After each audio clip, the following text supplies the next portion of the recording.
akan menceritakan kisah yang dikirimkan oleh Fitri. Cerita ini dialami oleh petugas kebersihan yang bernama Mang Ade.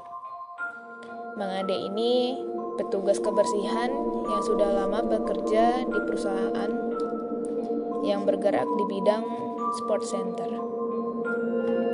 Dan Mang Ade ini pekerja satu-satunya yang berada di perusahaan tersebut. Langsung ke cerita aja. Awal ceritanya ada pemberitahuan ke Mang Ade kalau di ruangan gimnastik ada bau yang seperti bau bangke. Karena perusahaan tersebut jadwal operasionalnya jam 8 pagi sampai jam 7 malam. Jadi Mang Ade membersihkan bauan bangke itu sehabis jadwal operasional perusahaan selesai. Mang Ade yang sedang membersihkan dan mencari asal bau tersebut ada di mana, tiba-tiba aja ruangan yang sedang Mang Ade bersihkan, pintu kaca yang sengaja Mang Ade buka kunci dari luar dan tidak ditutup, gak ada angin atau orang sama sekali. Tiba-tiba aja pintu kaca ruangan tersebut ada yang menutup dan membanting. Dan parahnya, Mang Ade pun terkunci dari luar di ruangan tersebut.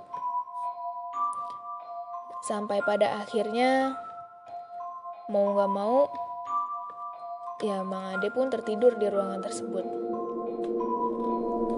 Sepanjang malam, Mang Ade tertidur di ruangan yang terkunci dari luar. Entah siapa yang menutup dan mengunci pintu ruangan tersebut. Pagi pun tiba. Keanehan masih dialami oleh Mang Ade.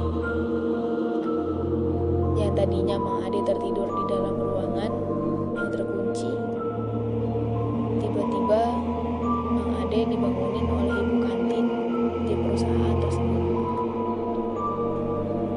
Dan ibu kantin bertanya, "Mang Ade, ngapain sih tidur di depan kamar mandi?" "Mang Ade ngapain? Biasanya tidur di mes, kok ini di depan kamar mandi?" Mang Ade pun terkejut dan berpikir, siapa yang mindahin saya ke depan kamar mandi lagi? Sedangkan pintu ruangan tersebut terkunci dari luar. Dan Mang Ade pun akhirnya bercerita ke teteh penjaga kantin apa yang udah dialaminya semalam.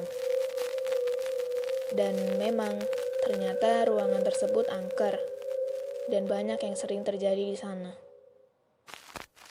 Penderitaan Mang Ade pun belum selesai sampai itu. Setelah kejadian tersebut, Mang Ade pun jatuh sakit selama 2 minggu lamanya. Mang Ade udah ke rumah sakit, ke klinik, ke puskesmas, hasilnya tetap sama. Semuanya normal dan gak ada masalah apa-apa. Sampai dicek darah pun gak ada penyakit. Walaupun Mang Ade sedang sakit, tapi giatnya Mang Ade tetap masuk kerja.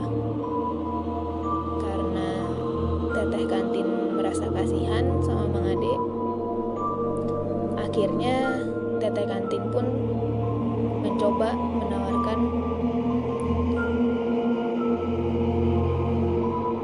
pengobatan ke orang pintar. "Mang Ade, coba deh berobat ke orang pintar, kali aja sembuh." Tanpa pikir, Mang Ade pun akhirnya mencoba berobat ke orang pintar. Sampai akhirnya Pak Haji yang mengobati Mang Ade pun berkata, "Bapak, ini Bapak ditempelin oleh sosok wujud laki-laki berbadan besar dan hitam." Mang Ade pun di situ kaget.